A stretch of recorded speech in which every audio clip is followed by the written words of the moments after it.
Good morning all of you. आज के class में हम लोग लास्ट क्लास के जैसे ही बीएड फर्स्ट ईयर से BEd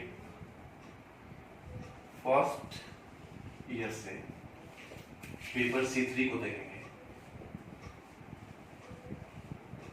learning and teaching. Paper C3 learning and teaching, इसके अंदर हम लोग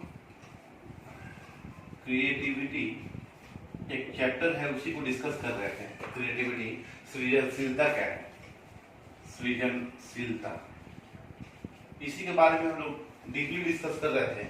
और आज क्रिएटिविटी चैप्टर के अंदर हम लोग एक और टॉपिक को डिस्कस करेंगे और उस टॉपिक का नाम है, तो आज का हमारा जो टॉपिक है जिसपे हम लोग को डिस्कस करना है वो टॉपिक है कि बालकों में सृजनात्मकता विकसित करना। यानी कि क्या विकसित करना है, क्या डेवलप करना है, क्रिएटिविटी, सृजनशील बनाना है बालकों को। तो ऐसा हम लोग कौन कौन सा काम करें कि बच्चे ज्यादा से ज्यादा क्रिएटिव माइंड के हो और कम से कम समय में ज्यादा से ज्यादा सृजनशील बन सके। तो इसके बारे में हम लोग बिंदुवार समझेंगे, पॉइंट वाइज समझेंगे कि हम लोग ऐसा कौन कौन सा काम करवा सकते हैं बच्चों से, या बच्चों के ऊपर ऐसा कौन सा वर्क दे सकते हैं या उनके ऊपर कौन सा कार्य कर सकते हैं कि जिससे बच्चे सृजनशील बने, या हम कह सकते हैं कि जिससे बच्चे क्रिएटिव माइंड के बने, नया सोच उत्पन्न करने वाले बने, या किसी भी चीज को बहुत ही संवेदनशीलता से समझे और उस चीज की बारीकियों को समझने का काम बच्चे करें। तो हम उन बिंदुओं को देखेंगे कि ऐसा कौन कौन सा बिंदु है, ऐसा कौन कौन सा टॉपिक है जिसके ऊपर अगर हम लोग काम करें तो बच्चे क्रिएटिव माइंड के हो सकते हैं। तो अब हम देखेंगे कि बालकों में सृजनात्मकता विकसित करना, यानी कि ऐसा कौन कौन सा काम एक टीचर अपने क्लासरूम में करे या माता पिता अपने घर में करे कि बच्चे सृजनशील बने, बच्चे क्रिएटिव माइंड के बने। तो हम लोग बिंदुवार समझेंगे कि ऐसे कुछ पॉइंट है, ऐसे कुछ टॉपिक्स हैं जिन्हें अगर हम स्कूल में या घरों पे बच्चों के ऊपर करते हैं तो बच्चे कहीं ना कहीं जाके थोड़ा सा क्रिएटिव माइंड के हो जाते हैं। तो जो पहला पॉइंट है वो है कि उत्तर देने की स्वतंत्रता, यानी कि फ्रीडम टू रिस्पॉन्ड। कई बार ऐसा देखा जाता है कि क्लासरूम में या घर पे बच्चों को वो छूट नहीं दी जाती है कि वो कुछ भी जवाब दें।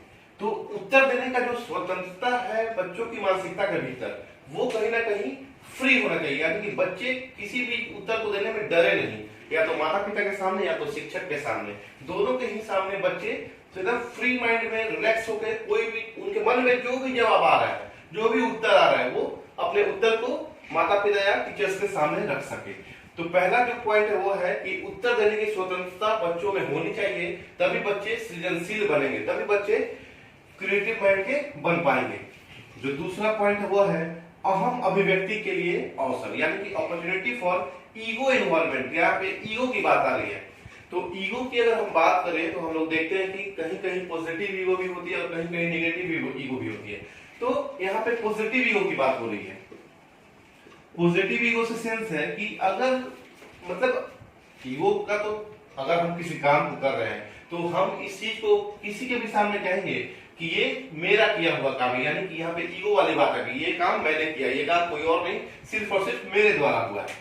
तो उसी अहम की भावना को व्यक्त करने का जो तरीका है वो अवसर बच्चों को मिलना चाहिए। इससे क्या होगा, इससे बच्चे के ऊपर साइकोलॉजिकल थोड़ा सा असर ज्यादा होगा, क्योंकि जब बच्चा इस बात को किसी के सामने या सबके सामने बोल देगा कि इस काम को मैंने किया है, और अगर सामने वाला या हम, जैसे हम टीचर है, कोई बच्चा बोले कि सर इस काम को सिर्फ और सिर्फ मैंने किया है, तो मैं क्या कहूंगा कि चलो अच्छा है। तो वो बच्चा क्या कहेगा कि वो बच्चा करेगा कि जब वो बच्चा देखेगा कि मेरे सर या मेरे पेरेंट्स जो है इस काम को हमने किया है तो वो खुश है, तो वो बच्चा और भी नया नया काम करने का कोशिश करेगा।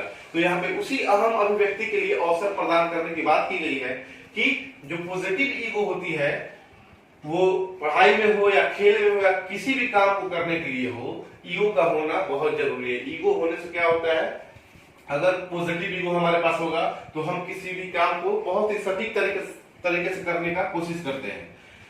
उसके बाद जो तीसरा नंबर है वो है मौलिकता एवं लचीलेपन को प्रोत्साहित करना, यानी कि इंकरेज करना।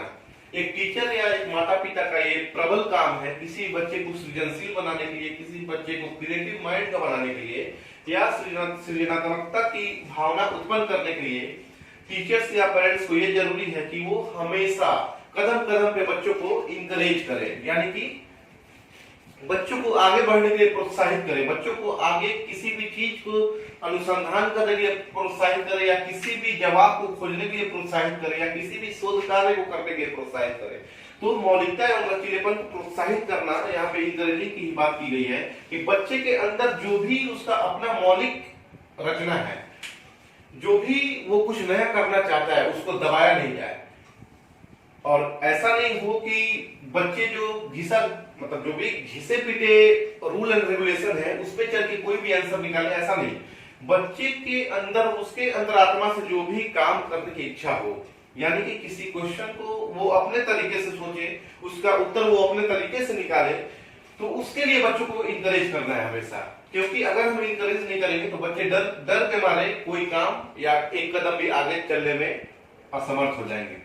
उसके बाद जो पॉइंट है वो है कि झिझक और डर को दूर करना। देखिए यहाँ पे उसी बात को किया गया है कि हेजिटेशन एंड फियर। जो भी बच्चों के मन में हेजिटेशन हो, जो भी हेजिटेट है बच्चे कि अगर हम ऐसा कर रहे हैं तो कहीं सर मेरे गुस्सा हो जाए, कहीं माँ पापा मेरे गुस्सा हो जाए, कहीं मेरे भाई गुस्सा हो जाए, कहीं मेरी बड़ी बहन है वो गुस्सा हो जाए, तो जो भी हेजिटेशन मन में है, हेजिटेशन 1% भी नहीं हो बच्चों के मन में, तभी बच्चा सृजनशील बनेगा, तभी बच्चा क्रिएटिव माइंड का बनेगा, और तभी बच्चा कुछ नया करने का सोच सकता है। तो इस बात को हमेशा ध्यान रखना चाहिए एक टीचर के नाते या एक पेरेंट्स के नाते कि झिझक और डर को दूर करने का हर संभव प्रयास करना चाहिए। उसके बाद है नेक्स्ट पॉइंट कि उचित अवसर एवं वातावरण प्रदान करना। यह भी एक बहुत ही महत्वपूर्ण पॉइंट है जिससे बच्चे सृजनशील बन पाते हैं और जिससे बच्चे क्रिएटिव माइंड के बन पाते हैं कि वे बच्चे तभी सृजनशील बनेंगे और तभी क्रिएटिव माइंड के बन पाएंगे जब हम उन्हें उचित अवसर और उचित वातावरण प्रदान करें। अब कहने का मतलब यह है कि अगर हम किसी बच्चे को कोई काम करने के लिए किसी प्रकार का भी अपॉर्चुनिटी ही नहीं देंगे तो वो बच्चा कैसे आगे बढ़ेगा। अगर हम किसी काम को करने के लिए वैसा वातावरण क्रिएट नहीं करेंगे तो वो बच्चा कैसे आगे बढ़ेगा। अगर एग्जाम्पल के द्वारा हमें देखना है तो हम देख सकते हैं कि अगर लेबोरेटरी में किसी बच्चे को किसी बारे में या किसी केमिस्ट्री का चीज को सॉल्व करना है तो उसे लैब चाहिए। अगर हम लैब यानी कि वैसा वातावरण उसे नहीं दे पा रहे हैं तो फिर कैसे वो बच्चा आगे बढ़ पाएगा या वो बच्चा कैसे कर पाएगा। तो कहीं ना कहीं बच्चा तभी सृजनशील या क्रिएटिव माइंड का बन पाता है जब तक कि हम उसे उचित अवसर और उचित वातावरण प्रदान नहीं कर देते। तो हम कह सकते हैं कि ये बहुत ही महत्वपूर्ण पॉइंट है इस बात के लिए, इस चीज को क्लियर करने के लिए कि बच्चा सृजनशील या क्रिएटिव माइंड का तभी बन पाएगा जब हम उसे उचित अवसर और उचित वातावरण दोनों ही सम्मिलित रूप में प्रदान करेंगे। तो वो बच्चा कहीं ना कहीं कुछ ना कुछ जरूर क्रिएटिव माइंड का बन पाएगा। उसके बाद जो पॉइंट है कि बच्चा कैसे क्रिएटिव माइंड का बन पाएगा, उसको डेवलप हम लोग कैसे कर सकते हैं, तो वो पॉइंट है कि बच्चों में स्वस्थ आदतों का निर्माण करना, यानी कि healthy habits among the children. जितना भी एक टीचर होने के नाते या एक पेरेंट्स होने के नाते जितना भी हेल्दी हैबिट्स है, गुड हैबिट्स है, उनको बच्चों के अंदर हम लोगों को बढ़ाने का काम करना चाहिए। जैसे हेल्दी हैबिट्स में क्या क्या आएगा, जैसे श्रमशीलता यानी कि हार्ड वर्कर, आत्मनिर्भर यानी कि सेल्फ डिपेंडेंट, या आत्मविश्वासी होना या सहयोग की भावना होना।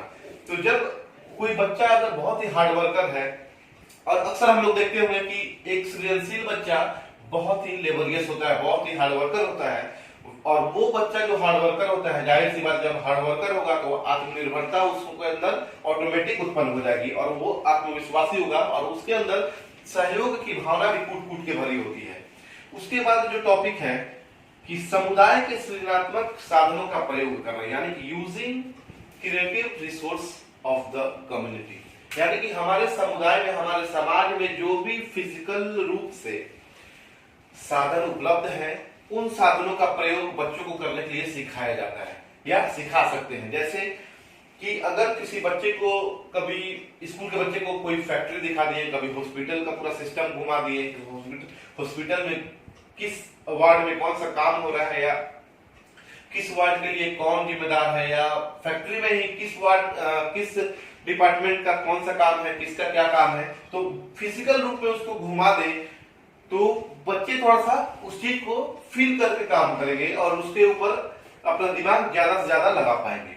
उसके बाद जो पॉइंट है लास्ट, कि अपना उदाहरण एवं आदर्श प्रस्तुत करना, यानी कि ये तो बात हो गया कि हम लोग बच्चे के ऊपर क्या कर सकते हैं। जो लास्ट पॉइंट है वो है कि अपना उदाहरण, यानी कि एक टीचर या एक पेरेंट्स जो अपने जिंदगी में जो भी क्रिएटिव काम किए हुए हैं उनके बारे में बच्चों को दिखाना कि देखो हमने ऐसे ये काम किया है या इस तरीके से इस काम को किया हुआ है।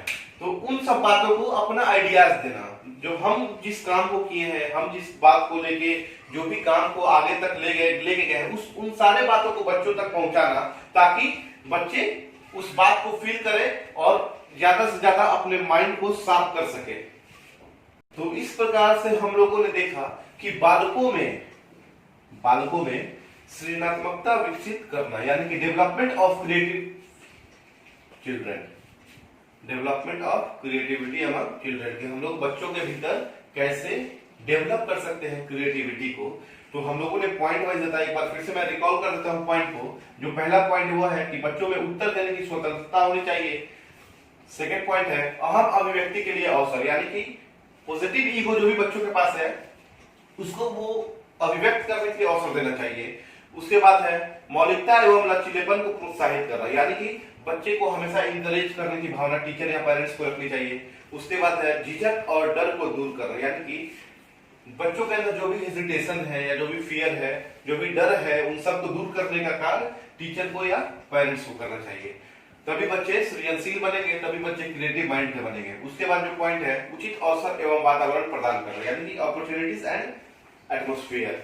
जब तक किसी भी बच्चे को एक उचित अवसर और उचित वातावरण, हेल्दी एनवायरनमेंट नहीं मिलेगा, तब तक बच्चा सृजनशील नहीं बन पाएगा। उसके बाद है बच्चों में स्वस्थ आदतों का निर्माण करना, जैसे श्रमशीलता, आत्मनिर्भर, आत्मविश्वास या सहयोगी भावना उत्पन्न करना टीचर या पेरेंट्स का काम होता है। उसके बाद है समुदाय के सृजनात्मक साधनों का प्रयोग करना, यानी कि जो भी हमारे समाज में साधन है जिसका हम लोग फिजिकली बच्चों को दिखा सकते हैं, समझा सकते हैं, उन सारे चीजों का उपयोग टीचर या पेरेंट्स को करना चाहिए। उसके बाद है कि अपना उदाहरण एवं आदर्श प्रस्तुत करना, यानी कि proving the self example and ideas. हमने क्या किया है अपनी जिंदगी में, यानी कि एक टीचर या एक पेरेंट्स ने अपने जिंदगी में क्या किया है, उन सारे आइडियाज को बच्चों तक पहुंचाने का काम करना। तब बच्चे सृजनशील बनेंगे, तब बच्चे क्रिएटिव माइंड के बनेंगे। Thank you.